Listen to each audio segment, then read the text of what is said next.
thought I completely made it, and then I got sued. I was finally making 30K a month, but I was depressed. I was crying myself to sleep every night. Then I flew to China with my sketches and came back with my £1 million design. In the last 5 years, I've completely turned my life around, going from broke to over $10 million in sales with my brand Bad Society Club. But my story didn't start there. I actually started my first little business at 13 years old. And I'm about to share with you my journey from 13 till now that's made me the entrepreneur that I am. Let's get into it. So at 13, it was the summer holidays. I just finished year 7, which is first year of primary school, and was going into second year, year 8. My parents told me that they wasn't gonna get me a new pair of kickers or a new Just Do It bag. And I was gutted. I needed something new. They didn't know that I was the it girl in school. I needed something new. Normally, I would sell sweets in school to get money. But since it was the holidays, I couldn't. So I was thinking, how can I make money online? I typed that into Google, and up came an article of a couple that made millions selling pots and pans on eBay. I said, pots and pans?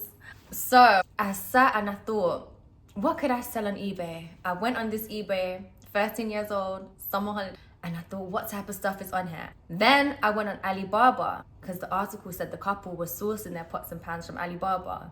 I found Alibaba for the first time, 13 years old. After a few days, I figured out that I was gonna sell mascara on eBay. So I opened my eBay store, put pictures of the mascara on before I'd even ordered the product. I just wanted to see whether I'd be able to make money online. And I went to bed. Woke up the next morning, sat in front of my big white brick computer, and there it was. I had a sale on the mascara. And I was like, yes, this is how I'm gonna get some new shoes and a new bag for school. Ordered the mascaras in from China. I remember I ordered 12. Sold out 12, but another 12, another 12, another 12. By the time school was back in September, I was able to buy myself my own shoes and my own bag. And mind you, my parents didn't ask me how I was getting this money. I didn't tell them, but they left me to it. I'm sure they were just happy that they didn't have to pay for it themselves. They didn't ask any questions. I didn't grow up with a lot of money, guys. And the lesson in this, I guess, is just to start small and start with what you have. Over the years, I kept on selling stuff on eBay. I would sell sweets in school, and then I would also sell stuff on eBay to make extra money. So I've always had money. I didn't come from money, but I've always had a good amount of money from my sweets at school and my eBay store. So my accounts kept on getting shut down because they were asked for ID, and obviously I didn't have any. I wasn't over the age of 16 or 18 or whatever. So eventually it got long after the years because I kept on having to reopen eBay accounts, and it just got long. I done that for a few years, I was probably 13, 14, and then it just got long. Now let's fast forward until I was about 19. Now I'm old enough to have a PayPal account and an eBay store. I started selling on eBay again alongside my job. At this point, I dropped out of college.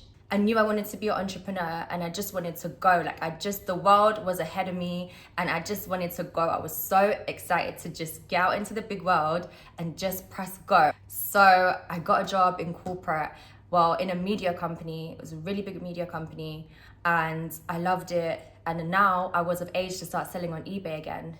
And what I learned from that was how to take pictures for your product page that actually sell.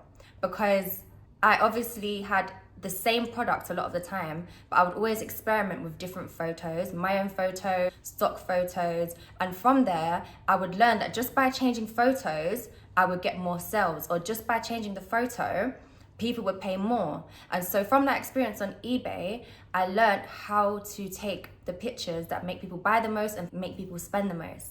And I also learned the same for product description as well. I learned what people want to know on a product page description and what makes them spend more and what makes more people check out. I really learned that from eBay, guys. And these are some of the lessons that I'm going to put in my Scale and Sell Out course when I finally launch it. I'm so excited. So if there's any other things you want me to talk about in my course as well, comment below, because I'm currently filming it right now. It's going to be teaching entrepreneurs who already have a Shopify store how to get to 100K a month every single month consistently. Okay, so let's get back into the story now.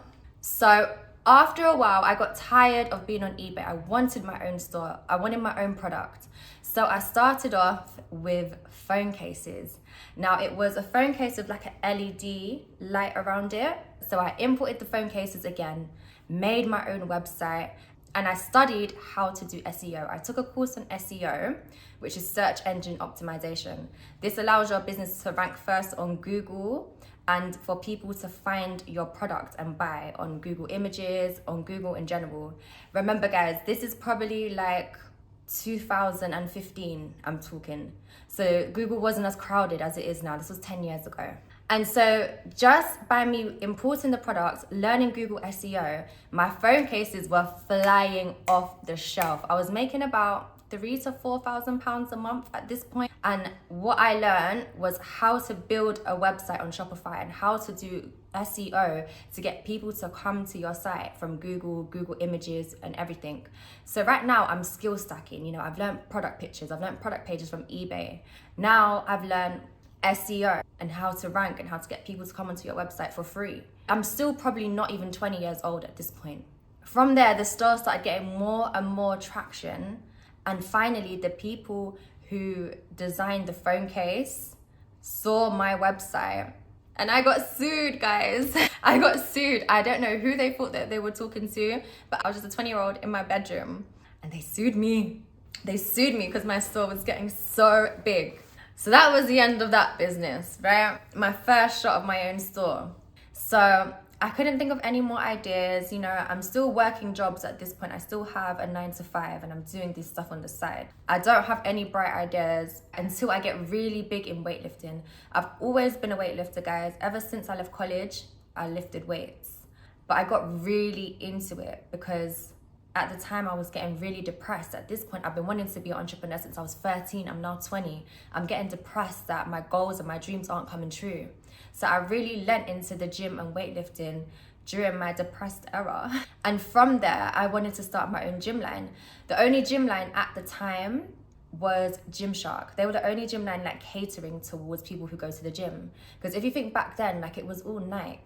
It was Nike Pro, you know them Nike Pro shorts that had like Nike Pro around the band? Like that was what gym people wore. That was the in sexy stuff, you know? There was no actual gym brands back then. It just didn't exist. So I started my own gym brand. I paired all of the skills that I already had, how to take good pictures, how to write a good product page, how to do Google SEO. I put that all into this company, but this time I learned influencer marketing. And I launched with an influencer. And it was so funny because I remember being at work the day that I launched. I rushed home, I had a half day at work because I was like, I'm launching my own business today, guys. I launched the business, same time this influencer posts. So I got her on board prior to the business even existing. I said, look, this is the product. We're gonna launch this on this day. Your post is gonna launch it, you know, we worked together to launch the brand. I think this would have probably been about 2017 at this point. So I've rushed home to make sure everything's good before this influencer posts for our brand launch. And boom, she posts. I made about £2,000 or £3,000 and then I went out. One of my friends, it was their debut being a fighter at the UFC.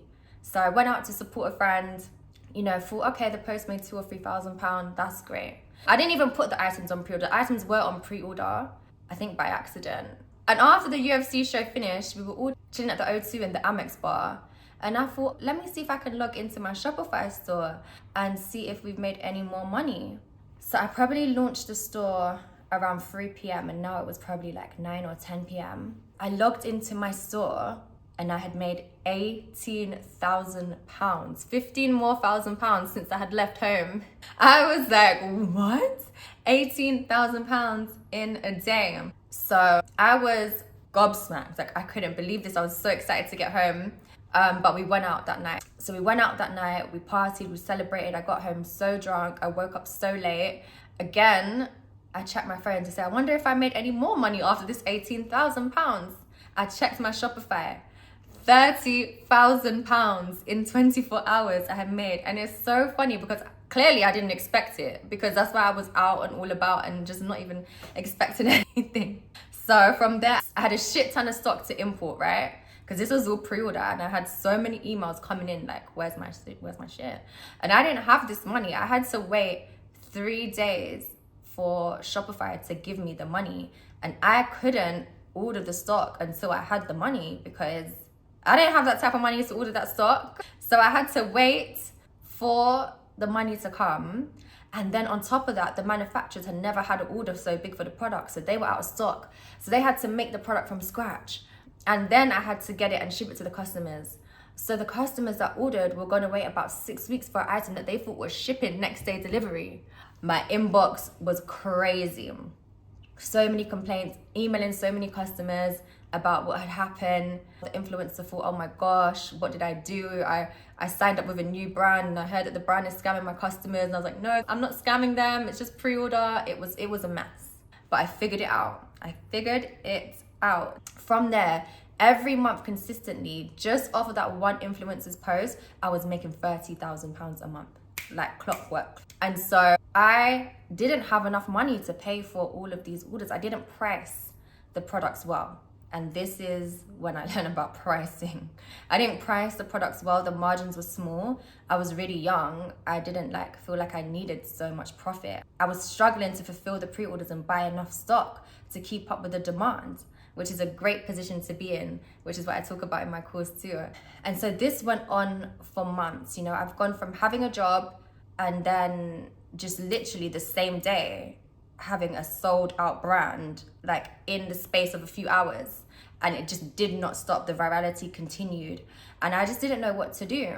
And so after a while of just constantly doing everything myself, the accounting myself, packing orders myself, reaching out to influencers myself, I got so much burnout. I was so depressed. I was making £30,000 a month like clockwork, but all the responsibilities of the brand, just shipping £30,000 worth of orders every single day took up my whole day. I would wake up, ship orders until the post office closed, come back, ship so many again just to get ahead of tomorrow.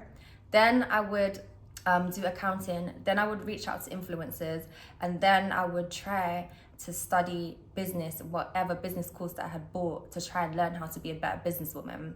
And I had no life, guys. And I was doing this for days, months and months and months on end. And eventually, I was just getting so depressed. I was already depressed that I hadn't become an entrepreneur. I finally became an entrepreneur. It was so exciting, but then I was doing every role. I didn't know how to hire. And so I got depressed again because I was just in my room all day, every day for months by myself with no idea what to do. I didn't know how to do accounting. I didn't know if the knowledge that I was learning for business was right. I didn't know what my next steps was. I didn't know when this influencer post was gonna die down and stop working. Who knew an influencer post could be so successful for so many months? Even now to this day, of me running businesses, I've never had an influencer post as successful as that one. So I was back in my depressed era, guys. And this time it felt worse because I'd been depressed for years for not being able to be an entrepreneur, not knowing how to crack it. And then I finally cracked it and I was still depressed. I was thinking, shit, I've been depressed over something. I finally get it and I'm still depressed. Because now that I've got it, I realize how hard it is and how unprepared I am for this role as a CEO. In the background as well, I'm struggling to get more influencers because I'm paranoid now. When is this influencer post going to stop working? I need another one. But every influencer I'm emailing is saying, sorry, I'm not allowed to work with you. I'm signed on a contract to Gymshark.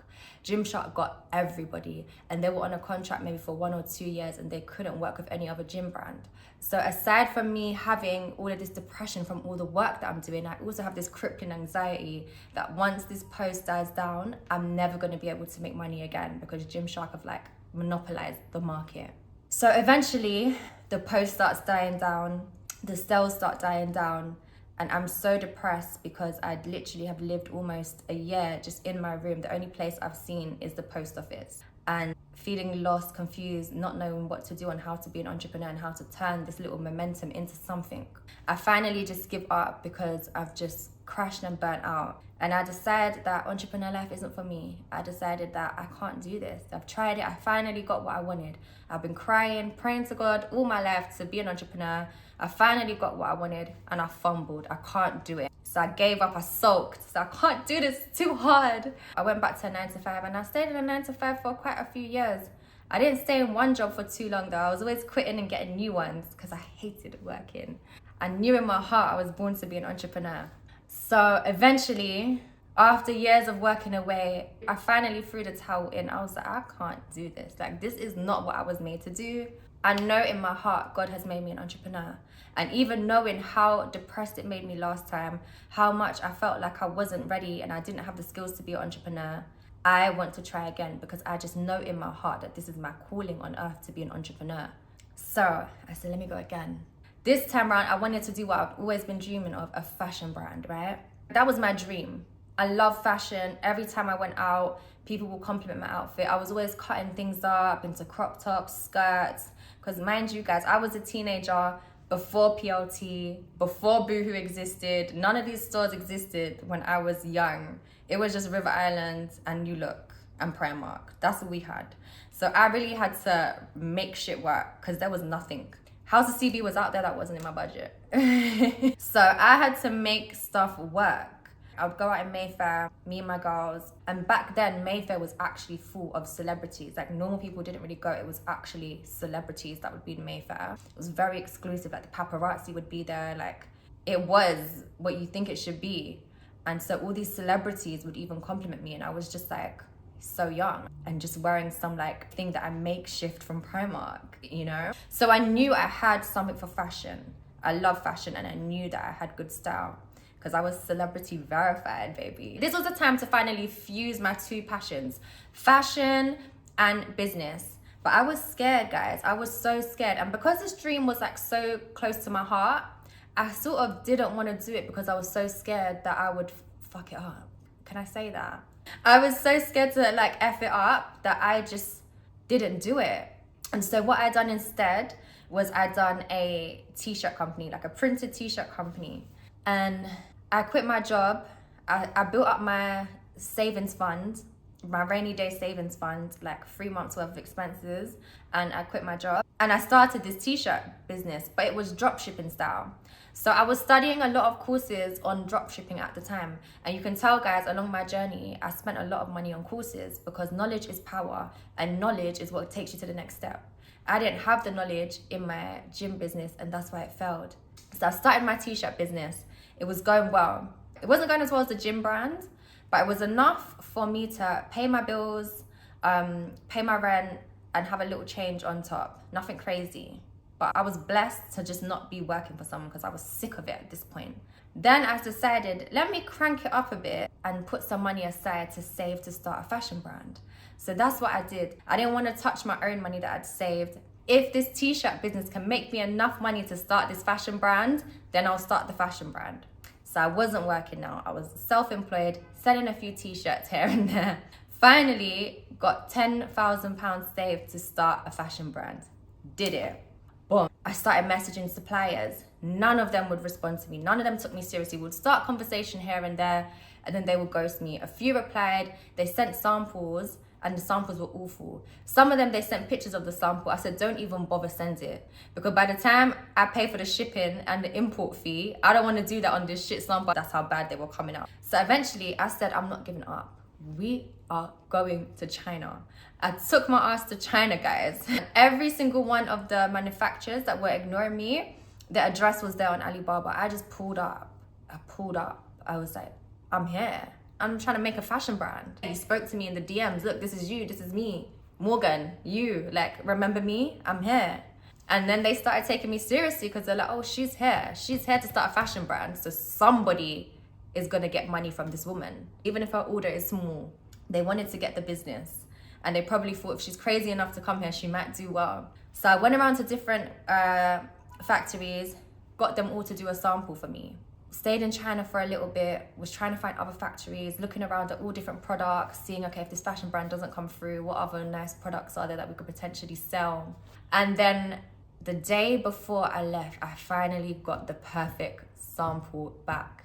Everyone was sending me their samples back. They were so bad, guys. They were so bad. I was over it. As I've come all the way here. The samples, granted, were still better than the ones that I was getting when I was back in England, but they were still so bad.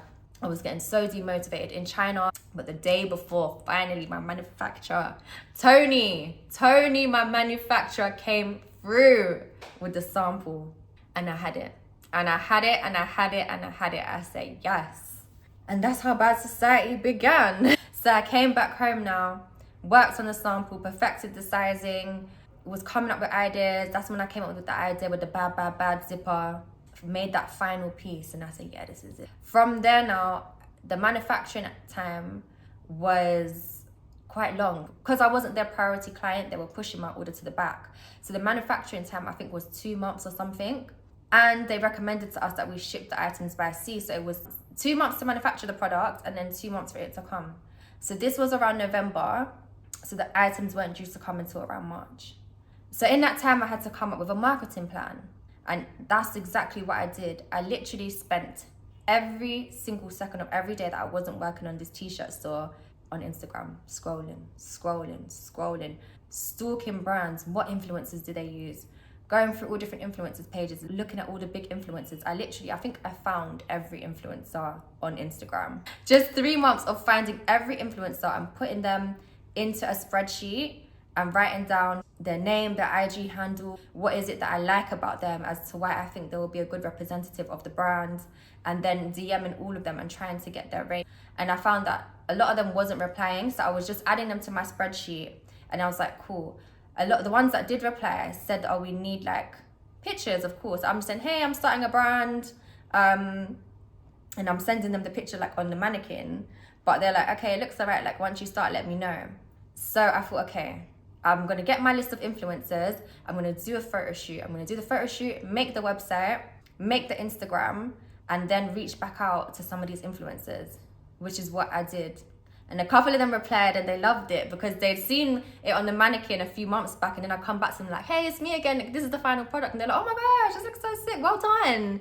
And so they wanted to work with me just off the back of that, off of them seeing the progress of the brand. And they were micro influencers. So I gave it out to a few micro influencers, nothing came of it, no sales, not really any followers, nothing was happening.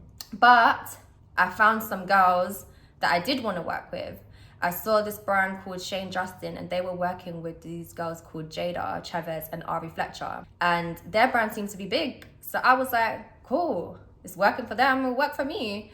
So I messaged Jada and Ari. Ari got back to us.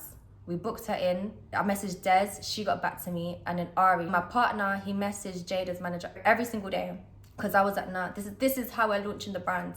We're getting Ari, we're getting Jada, and we're getting Des. They're all gonna wear the brand, and our brand is gonna be big. Trust me. That was it. I just had it set in my mind. It's working for Shane Justin, so why can't it work for me? Oh, and there was a brand called Jisoo as well. So it's working for Shane Justin, it's working for Jisoo, so it will work for me. That was it. That's the only thesis that I had to go off of. And so this is how I learned to like observe the market, and I learned how to identify good influencers as well from there. And eventually, long story short, we locked in all of these influencers in advance. So now all of the £10,000 is gone. And in this time, I've been living off of my rainy day money. So now I have no money. I've given these influencers all my money. I've given my supplier all the money. Time has gone by. I've eaten into my month's supply of paying the bills. And I'm flat out broke. I have no money. Like, if this plan doesn't work, I'm broke. If this stock doesn't hurry up and arrive, I'm broke. I send them out to the girls who've been waiting, the influencers, and boom, they all start posting. The brand blows up. The sales start coming in. Everyone wants to fuck with us. So many influencers start DMing and wanting to wear the brand for free. I remember I DM'd Winnie Harlow one day because she was on my list of people that I wanted to wear the brand. So I said, I'm going to shoot my shot. You know, I'm getting a little bit gassed now because I got momentum. So I DM'd her. She replied back. She said, no need to send me anything. I've already ordered everything on the website. I said, what? You've already ordered everything on the website? Lord have mercy. Here's me thinking that I'm shooting my shot. She was already a Bad Society Club girl. She posted a picture with the stuff that she bought. Boom, that went viral. Everything that she bought, she kept on stepping out with her new man, wearing Bad Society. And of course, that meant that she was on the Daily Mail. All the blogs are reposting her because she had a new man who was a basketballer. I think that's now her fiance or husband. And so because that was new news, their relationship, boom, our brand is getting packed everywhere. Our brand is growing, more influencers. In the first 9 months of starting Bad Society, we made 1 million. And oh my God, this is so personal to me, guys. But We made 1 million in 2020, right? 9 months in business of this brand that I've been wanting to start all my life since I was a child. Oh, I'm getting emotional. And I remember growing up, my mother was very abusive to me. And I stuck on my wall, I will become a millionaire from my online fashion brand by 2020. And every night, I would cry myself to sleep from just being in a household environment like that and through what she will put me through. And I will pray on my knees and I will look at that wall and I'll pray to God and I will tell him, I know you've got something big planned for my life. Why am I going through this? Please, Lord, help me. Please make sure that this comes true, that I will make 1 million from my online fashion brand by 2020. I wrote it on my wall, stuck on my wall. Literally the last day of December, I made 1 million. It was literally just on 1 million. And put the screenshot, even though I'm not a big editor. It was just on 1 million, just made it.